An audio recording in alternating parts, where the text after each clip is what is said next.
Tip of the day. Cactuses aren't a snack. And watch Monday Night Raw. But our snackuses a cack.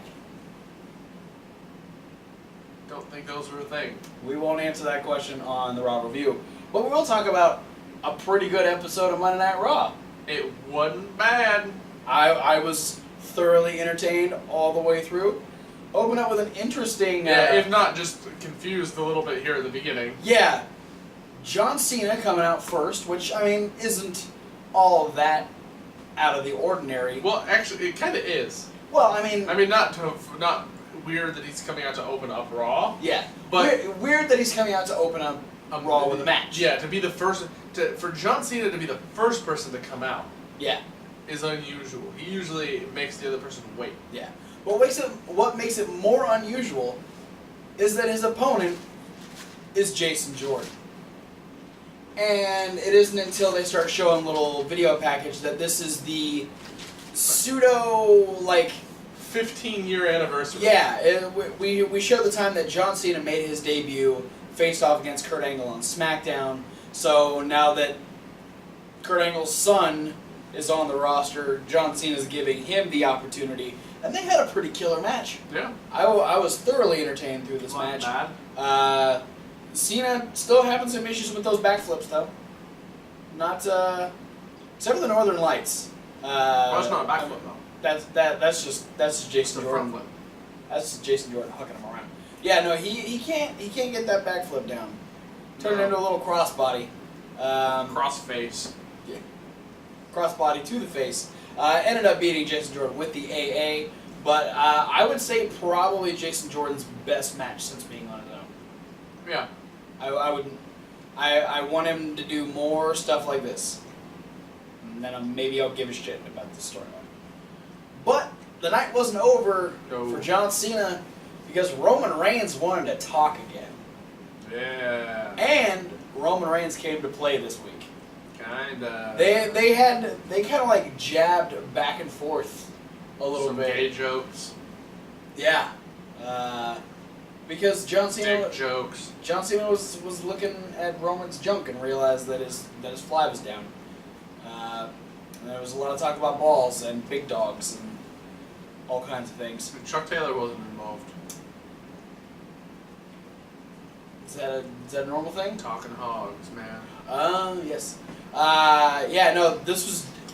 I felt like they just kind of picked up right where they left off last week. Yeah. And it was just more... It was a continuation. Yeah. It was the sequel. By the time that No Mercy actually happens, I just want somebody to have a compilation of all their promos just back to back to back like it's one long promo. I mean, they were essentially wearing the same thing that they were last week. This Cena was shirtless this time. This finished off with Roman kind of getting the last word in, because John Cena says, you need to ask yourself, do you understand what's happening here, or do I have to beat some common sense into you? And Roman's like, do it. John didn't do it. No. Because John's smart. Well, that's the thing. If we're talking character-wise, it's one of the biggest differences between Roman Reigns and John Cena. Because John Cena won't just fight. John Cena's not a hothead. Yeah. Like Roman Reigns is. John Cena has his moments, but more often than not, cooler heads prevail for John Cena. Roman Reigns, on multiple occasions, has just barreled down to the ring to start punching someone. Cena doesn't do that very often. Yeah. So, yeah.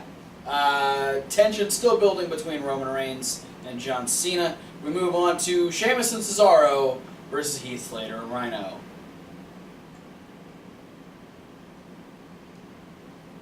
The bar one. With a bro kick on Rhino. Pretty straightforward there. Shield were on commentary. And we can just jump a little further. Yeah, because the Shield had a match against the Club. Yeah, with Sheamus and Cesaro and that at ringside. Yeah, not at commentary. At ringside, because they had to be up close for the distraction that caused the ending to this match. Decent match between both. Sheamus tried to get into into the ring while Seth was setting up for a finisher on Anderson. Gallows was somewhere. Yeah. Not even sure where Gallows was. Cesaro got in the ring because there was a distraction. Yeah. And then Anderson was used as a battering ram to knock Cesaro off of the apron. Yeah, because Dean low-bridged. Yeah. And then Seth was able to roll up Anderson, and him and Dean Ambrose picked up the win. Yeah, and the Bar got in, and the Shield got out, and the Club got in and said, Bar, get the fuck out. Yeah, they threw them out, and then we had a little scuffle between the Bar and the Club. Unfortunately, they are the Club, so they came out on the shit end of the deal. Yeah, brogue kick / uppercut / clothesline out of the ring. Yeah. But, potentially, the beginning of turning the Club babyface. Yeah. And what I enjoyed is that they got a little bit of a pop. Yeah. When they started fighting with the Bar. Yeah.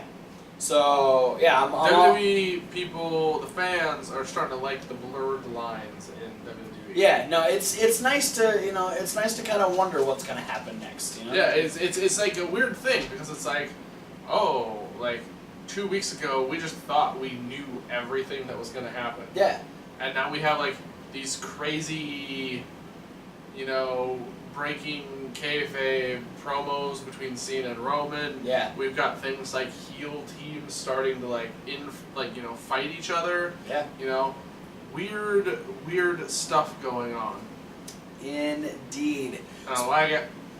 Then we had the Intercontinental Championship on the line. We saw Jeff Hardy win the Battle Royal last week. He took on The Miz in singles action. We had everybody at ringside. Until they weren't. Until they weren't, except for Maurice.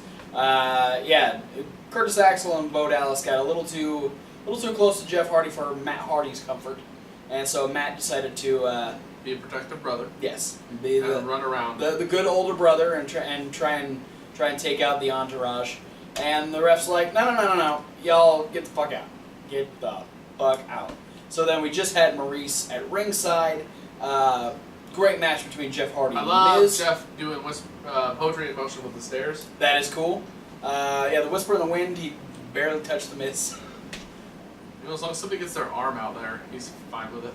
Yeah, he essentially hits the arm, and that's like the trigger to send the person down. But eventually, it's a pressure point thing, I think. Eventually, Jeff was setting up for the Swanton Bomb. Unfortunately, it was in the corner that Maurice was in, and Maurice gave a little signal to the Miz, kind of grabbed his hand and said, "Roll the fuck out of the way," which he did, and Jeff just kind of crashed down to the mat. Jeff had a little bit more of a comeback after this, but eventually Miz used the turning motion in the Twist of Fate to set up for the Skull Crushing finale, and the Miz retains the Intercontinental Championship. It was a good match. It was. Want to see more? More of the Miz. MOAR, more.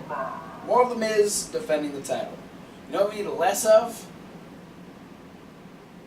Titus O'Neil. He wasn't on Raw. Mojo Rawley.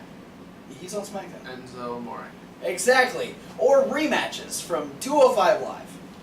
Yeah, with promos that are almost identical to the one they cut on 205 Live. And promos that are fucking longer than the match. Captain Underpants.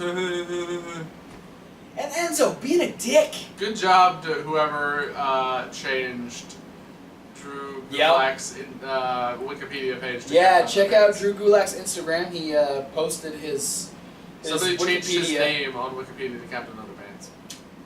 For a second. I'm sure it's been changed back by now. But yeah. I'm going to fact check that right now. Do it.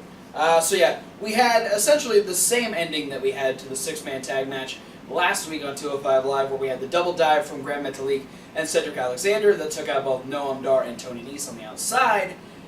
While in the ring, Enzo poked Drew Gulak in the eyes and then hit the soul food. I'm not going to call it what he calls it. And so they end up picking up the six-man tag team win.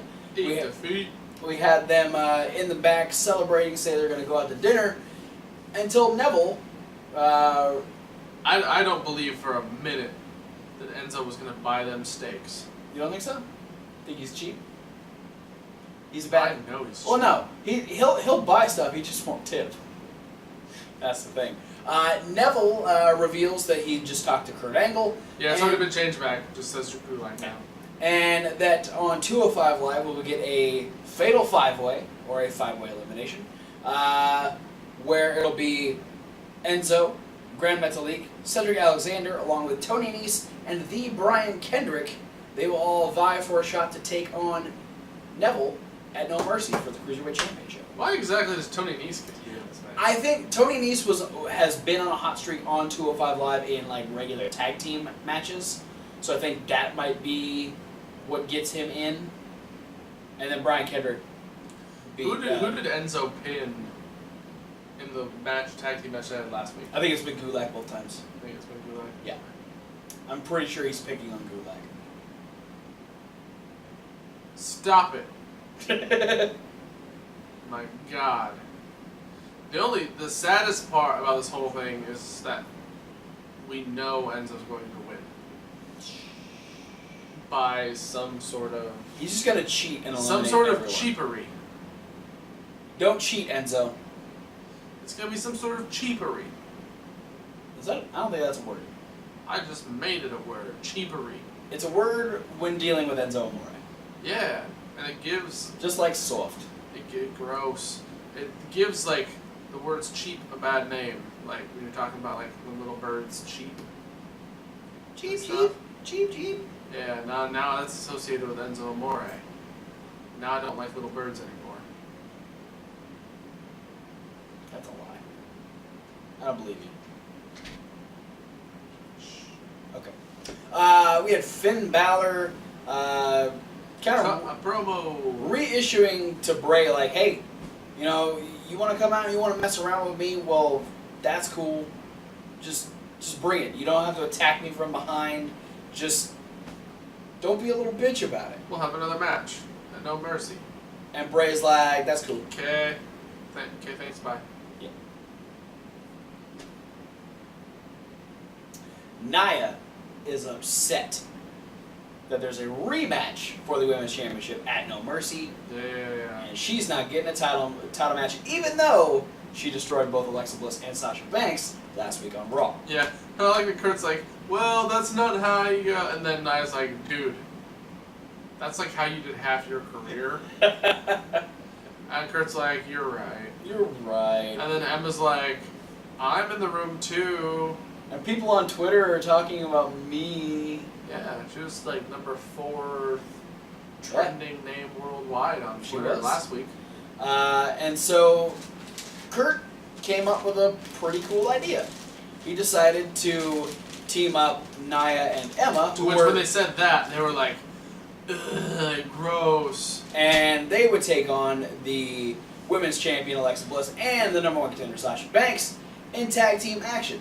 If Sasha and Alexa were able to defeat Nia and Emma, the match would remain a singles match. But if Nia and Emma could win, it would become a fatal 4-way. And then they were like, you know, maybe it's not so bad. We can kind of do that. Alexa and Sasha were not quite as cohesive when the idea of the match came. It's just the psychology behind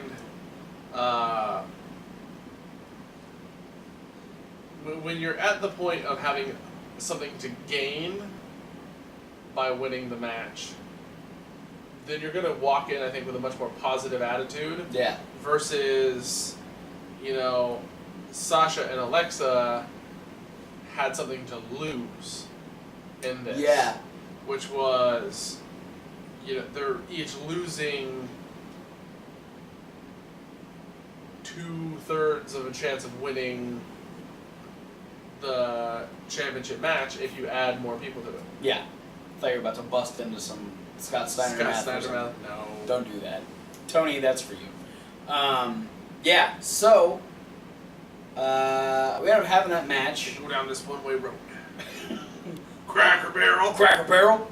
It's the only Scott Steiner references we'll Yeah, make. Sasha and Alexa worked together for a little bit. Yeah, they even did some double teams, Yeah. which I was surprised. They did a double suplex on Emma. Which is dangerous. Yes. I'm gonna be honest, like... Emma is fragile. Well, no, and I'm just talking, like, from a safety standpoint, I've seen people get hurt from when somebody does taking double suplexes from two people who are different heights. Luckily, Sasha and Alexa are at least similar height. They're both short, but Sasha's still taller than Alexa. Well, yeah, that's good. Yeah. Alexa's 5 feet tall, so... so it just... You be careful, guys. Yeah. It worked out. Emma's fine. So fine, in fact, that she was able to... jump aboard that hashtag winning train by blind tagging Nia, as Nia hit a leg drop on Sasha, and Emma got the pinfall. So now, the Women's Championship match at No Mercy is, in fact, a Fatal 4-Way. Yeah, vote for Emma. So... yeah. I know, like, voting is not how matches work, but... It's how your mind works, though. And that's fine. So, yeah. I got a very democratic brain. Lots of interesting setup happening going into No Mercy, but our final match heading into No Mercy was This week. Yeah, We're not the okay. Heading towards No Mercy was Braun Strowman looking to send one hell of a message to everyone, but most importantly, Brock Lesnar. Yeah, he says, "Watch me. I'm gonna be in this cage match." I'm gonna put the Big Show down. Yeah. I guess on Twitter he said he was gonna take him out to pasture. Yeah. Big Show didn't like that term very much, and said he's got a thing against pastures. Really? He's got really bad allergies, so he doesn't like large. He doesn't like large open fields. I understand that. That's what. Yeah. I got that. Sneeze. I got that same thing, Big Show. I understand. Boy. A hell of a cage match. I mean, it's always a treat to see Big Show and Braun Strowman face each other. Yeah. They are perfect for one another. It's the best thing the Big Show's had in a very long time. Don't sing. And I don't think you sang enough. And, you know, Big Show is just, he's a very solid opponent for Braun. Braun can do everything that he does to smaller people, but it looks way more impressive when he's doing it against 370-pound Big Show. And it's really good direction-wise for Braun Strowman to be there because, you know, we're at like a particular crop of wrestlers who there's not tons of like guys in WWE that have 2 decades of experience. Yeah, Big Show is one of very few. You know, and so it's great to see Braun in the ring with one of the longest running vets in the WWE roster. Yeah. Because it's going to give Braun a lot of good direction. And I think that's where a lot of the best storytelling comes from. Yeah, I would imagine that with the current roster, Big Show is probably, Big Show's probably stepped into that Undertaker status, where he is, like, locker room leader. He is kind of like, he's the guy that most people go to for advice. Yeah. Just because, you know, he's been in WWE for, what, 18 years now? Since 1999. Yeah, so it's been a long run for Big Show, and it's been a very, very prosperous one.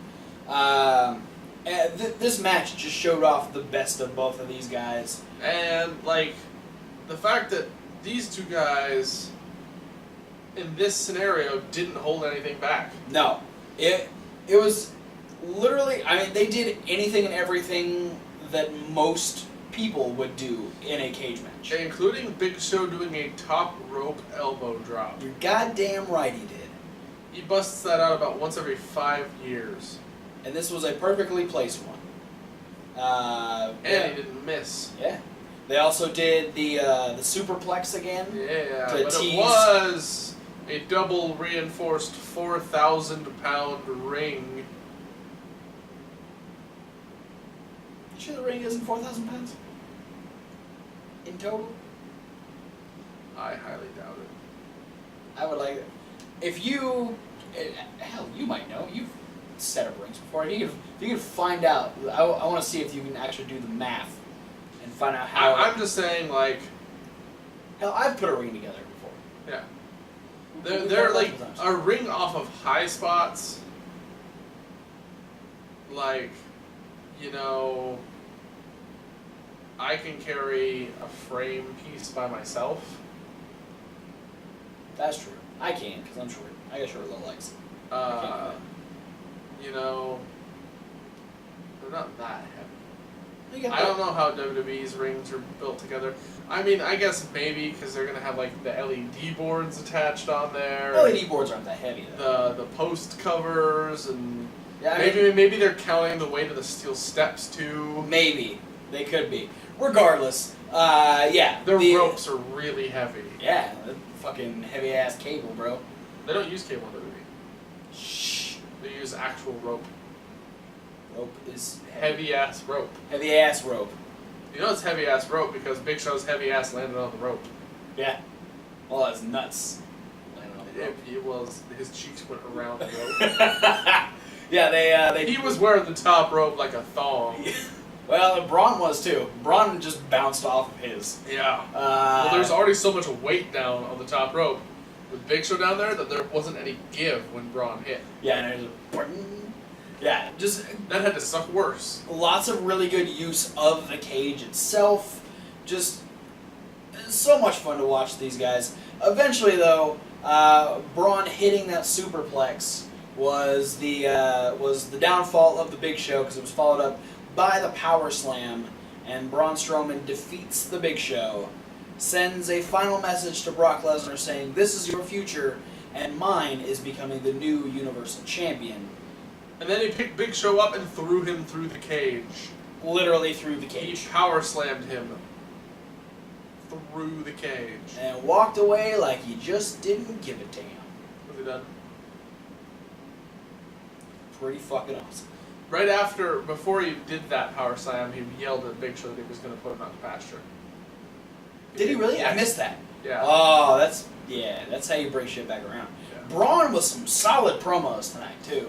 Braun's doing some good shit. I mean, for real. Well done, Braun. Good episode of Raw. Doesn't happen that often. I'm kind of looking forward to No Mercy. I am. But we're done here, so thanks for watching. Don't forget to like, comment, subscribe. Click the links There's a lot of links. like a podcast. Yeah, that's one of the links, Morty. Reasonable wrestling fans. It's reasonable to W. Like wrestling. Check out the punishment videos and the unboxing videos that were posted not And too the long ago. videos taste best. That one as well. But for now, guys, thanks for watching. We'll see you at whatever video you decide to watch next. Sweet.